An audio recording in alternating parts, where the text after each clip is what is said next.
Hi, everybody. Dr. Calarco here, PI Expert Secrets. In today's video, we're going to be breaking down basically what are the 3 red flags that you need to look for when dealing with any law firm, right? So you're a physician who wants to increase the number of PI patients into your practice. You know that networking with the legal community can be a really great way to do so. So what are the main things that you need to be on the lookout for? And there's a long list, that you need to look at in order to really protect yourself when dealing with attorneys, specifically that deal with PI patients. But the top 3 things that we want to focus on today are really going to help you address probably 70 to 80% of the issues that you'll see with law firms, again, when you're doing PI patients and helping them consistently in your office. So let's go ahead and break them down. Number 1, lack of communication. So a lack of communication with a law firm can happen in many different ways.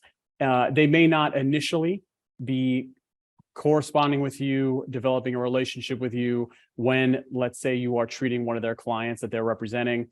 They may not be communicating with you regarding any dropped cases. So you have a patient that's represented by a law firm, you're treating that patient, let's say you're in a state where you're utilizing a lien, and the firm signs a client initially. You are aware that they have signed the client. However, after the treatment process has begun, and that can happen sooner or that can happen towards the end of your actual treatment protocols, the case is dropped and that's not communicated to you properly. That's a huge red flag.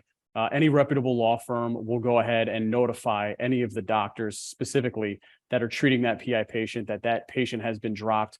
They are no longer representing that firm. And that's an indicator to the physician who's treating that patient to speak to the patient directly about any possible issues regarding payment, what forms of payment they're going to be using, and how you're going to get paid on that case as a physician. So that's going to be really, really important. And too many times we see PI attorneys drop the ball when it comes to communicating dropped cases because it's no longer their client and they just move on.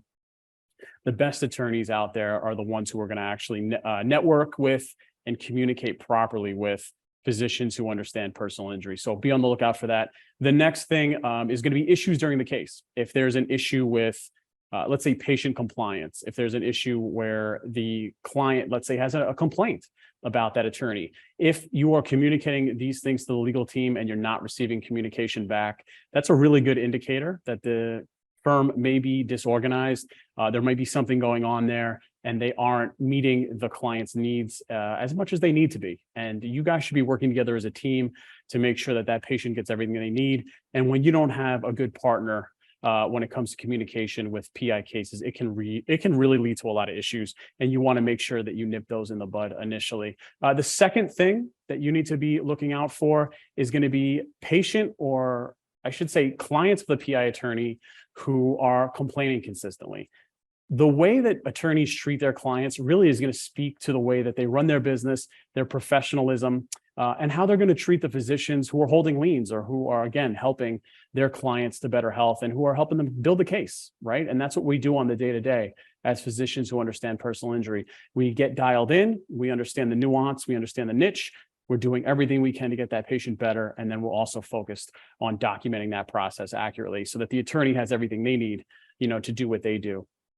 So if you are consistently getting complaints from clients that are represented by one law firm or, a specific law firm again and again and again, that's a pattern. And that's a pattern that you really need to look into, address with that firm. Many times, and we all know bad Yelp reviews, etc. Things can happen. You can get a problem patient, a problem client.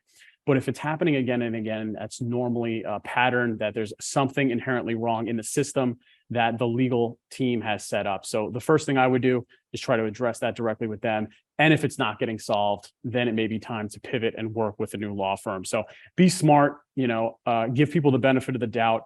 But at the same time, you want to make sure there's checks and balances there so that you're treating clients from the right law firms, and you're also a good partner with the law firms that you are consistently seeing patients from. And then the third thing that you really need to be on the watch out for, and this comes basically when it's payment time or anything else, is lack of transparency, okay?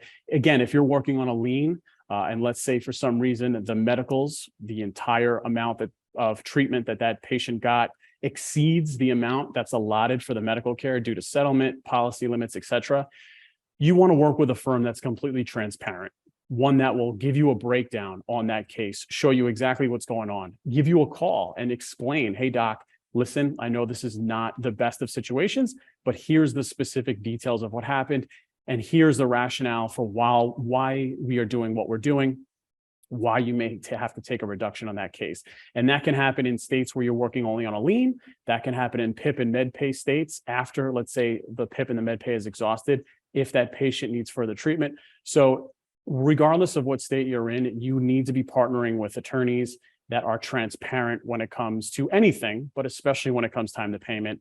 And in the end, if they're being as transparent as possible, if the case gets dropped, if, let's say, you're taking a heavy reduction due to policy limits, the communication is there, you're building a rapport, you guys understand the details of everything going on, both sides, physicians and attorneys, and that allows you to build a rapport and network with, again, and weed out firms that potentially you don't want to work for. So I just want to reiterate those 3 red flags so that you can be on the lookout as a doctor who's trying to maximize PI in their practice. Number 1, lack of communication from any law firm that's representing a PI client that you're treating.